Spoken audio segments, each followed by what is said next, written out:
আসসালামু আলাইকুম। আজ আমি আপনাদের তৈরি করে দেখাবো হাঁসের মাংসের ভুনা রেসিপি। 4টা এলাচ, 4টা লং, 1 পিস দারচিনি আর গোলমরিচ 10-12টার মতো, 2টা তেজপাতা। এগুলো সব এখন আমি পানি দিয়ে ধুয়ে নিব। তারপরে এবার চুলায় আমি একটা প্যান বসিয়ে তাতে 1 কাপ পরিমাণ তেল দিয়েছি। তেলটা আমি 1 মিনিটের মতো গরম করে নিব। আমি এখানে সরিষার তেলটা ব্যবহার করেছি, আপনারা চাইলে রেগুলার তেলটাও ব্যবহার করতে পারেন। গরম করে এখানে আমি ধুয়ে রাখা দারচিনি, এলাচি, লং আর তেজপাতা, গোলমরিচগুলো আমি দিয়ে দিব। দিয়ে 1 মিনিটের মতো ভেজে নিব।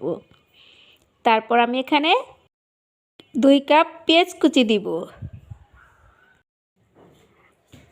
আমি এখানে 1 চামচ লবণ দিয়েছি। লবণটা আপনাদের স্বাদ অনুযায়ী দিয়ে নেন। লবণটা দেওয়ার কারণে পেঁয়াজটা তাড়াতাড়ি নরম হয়ে যাবে, সেজন্য আমি লবণটা আগে দিয়েছি। এবার আমি পেঁয়াজগুলো একটা চটার সাহায্যে হালকা বাদামি কালার করে ভেজে নিব।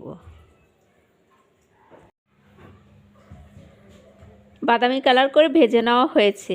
এবার আমি অল্প পরিমাণে পানি দিব মশলাটাকে কষিয়ে নেওয়ার জন্য। হলুদের গুঁড়ো দিব 1 চামচ, ধনিয়া গুঁড়ো দিব 1 চামচ, মরিচের গুঁড়ো দিব 2 চামচ। ঝালটা আপনাদের স্বাদ অনুযায়ী কম বেশি করে নেন। এবার টালা জিরে গুঁড়ো দিব 1 চামচ। এবার আমি একটা চটার সাহায্যে মশলাগুলো মিশিয়ে নিব। তারপরে আদা আর রসুনের পেস্ট দিব 3 চামচ। দিয়ে মশলাটাকে আমি ভালো করে কষিয়ে নিব যতক্ষণ পর্যন্ত আমার মশলার উপর থেকে তেল ভেসে না উঠছে, ততক্ষণ পর্যন্ত আমি মশলাটাকে কষিয়ে নিব। মশলাটা আমার কষিয়ে নেওয়া হয়েছে।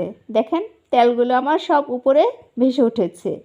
এবার আমি আগে থাকতে কেটে ধুয়ে রাখা হাঁসের মাংসটাকে এখানে দিয়ে দিব। দিয়ে আমি ভালো করে মশলার সাথে কষিয়ে নিব। 3 থেকে 4 মিনিটের মতো আমি এভাবে চটা দিয়ে নেড়েচেড়ে মশলার সাথে কষিয়ে নিব।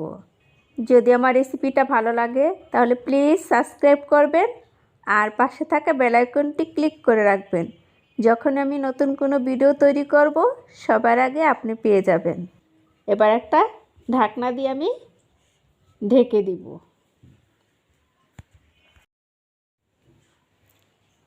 6-7 মিনিট পর আমি ঢাকনাটা উঠে আবার চটা দিয়ে নেড়ে দিব। উপরের মাংসগুলো নিচে, নিচের মাংসগুলো উপরে করে নেড়ে দিব। দেখেন আমার মাংসের গাছ থেকে পানি বের হয়েছে। এভাবে ঢেকে আমি মাংসটাকে রান্না করব আর মাঝে মাঝে নেড়ে দিব। এবার আমি বড় সাইজের একটা টমেটো কুচি দিব। এটা ইচ্ছে হলে আপনারা দিতেও পারেন, নাও দিতে পারেন, তবে দিলে মাংসের টেস্টটা একটু বাড়ে। এবার আমি টমেটোগুলো মাংসের সাথে মিশে আবার একটা ঢাকনা দিয়ে ঢেকে দিব।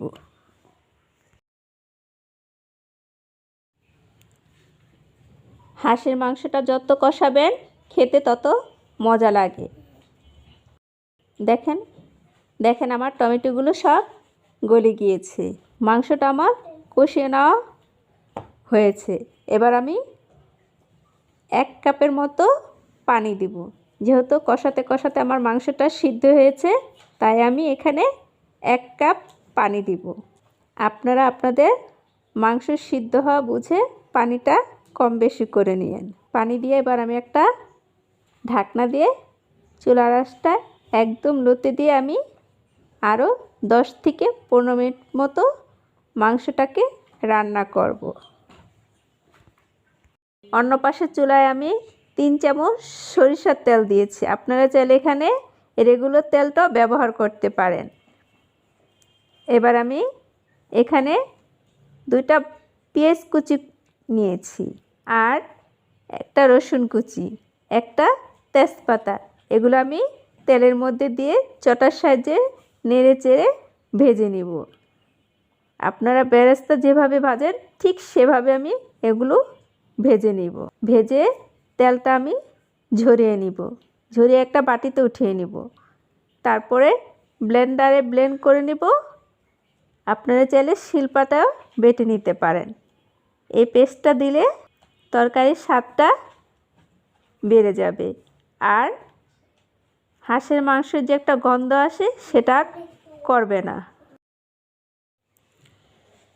বেটে নেওয়া পেস্টটার থেকে আমি অর্ধেক পেস্ট মাংসতে দিব, দিয়ে আমি চটার সাহায্যে মিশিয়ে নিব। এবার টালা জিরে গুঁড়ো দিব হাফ চামচ, আর গরম মশলার গুঁড়ো দিব হাফ চামচ, দিয়ে আমি মাংসের সাথে মিশিয়ে 1 মিনিটের মতো রেখে মাংসটাকে আমি নামিয়ে নিব। নামিয়ে আপনাদের পরিবেশন করে আমি দেখাচ্ছি।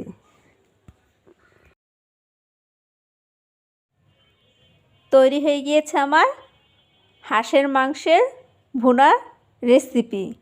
আল্লাহ হাফেজ। আবার দেখা হবে নতুন কোনো রেসিপি নিয়ে।